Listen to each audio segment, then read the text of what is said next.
Bismillahirrahmanirrahim. Assalamualaikum warahmatullahi wabarakatuh. Bagaimana kabarnya anak-anakku? Mudah-mudahan hari ini anak-anakku semua sehat dan selalu ada dalam lindungan Allah Subhanahu wa Ta'ala. Perkenalkan, nama Ibu Evi Apriyani akan mengampu mata pelajaran biologi kelas 11 khususnya di SMA Negeri 1 Cineam. Adapun materi yang akan Ibu sampaikan yaitu mengenai sel. Tujuan pembelajaran kali ini diharapkan siswa mampu mengidentifikasi sel, siswa mampu menjelaskan komponen penyusun organel sel dan fungsinya.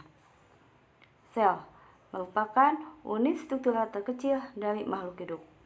Sel berdasarkan ukurannya dibagi dua, satu uniseluler dan yang kedua multiseluler.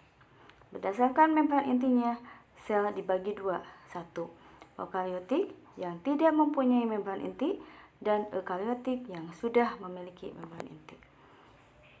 Organel struktur sel tumbuhan.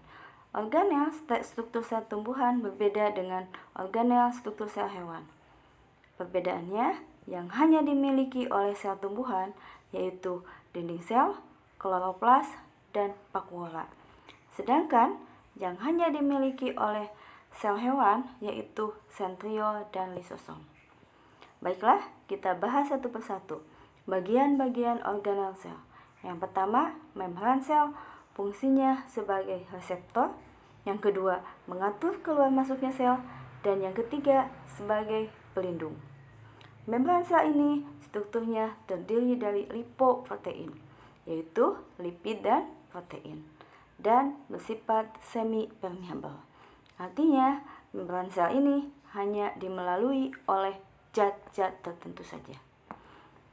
Organel sel yang kedua yaitu nukleus atau inti sel. Nukleus inti sel ini di dalamnya terdapat yang disebut dengan nukleolus atau anak inti, yang kedua nukleoplasma, dan yang ketiga benang kromatin. Selanjutnya bagian sel yaitu sitoplasma yang merupakan cairan sel yang bersifat koloid. Selanjutnya bagian sel yaitu badan Golgi. Fungsinya sebagai vesicula transport dan sebagai sekresi. Bagian badan sel yang selanjutnya yaitu RE atau retikulum endoplasma. Fungsinya membantu gerakan substansi-substansi dari bagian sel yang satu ke bagian sel yang lainnya. Retikulum endoplasma ada dua, satu retikulum endoplasma halus dan retikulum endoplasma kasar. Fungsi bagian sel yang lain yaitu ribosom. Fungsinya sebagai sintesis protein. Selanjutnya, bagian sel yang lain yaitu lisosom. Fungsinya membantu enzim pencernaan di dalam intraseluler. Lisosom ini hanya terdapat pada sel hewan. Selanjutnya yaitu mitokondria. Ini fungsinya sebagai respirasi sel. Yang selanjutnya vakuola. Bagian sel ini hanya terdapat pada tumbuhan, yaitu fungsinya sebagai cadangan makanan. Yang selanjutnya yaitu sentriol. Sentriol ini terdapat pada sel hewan yang fungsinya membantu dalam pembelahan sel. Yang selanjutnya yaitu dinding sel.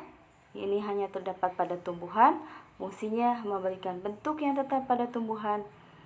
Supaya bentuknya tetap, nah itu hanya terdapat pada sel tumbuhan. Mungkin itu saja materi yang Ibu sampaikan hari ini. Mudah-mudahan ada manfaatnya. Ibu akhiri saja dengan bacaan Alhamdulillah. Alhamdulillahirabbil alamin. Wassalamualaikum warahmatullahi wabarakatuh.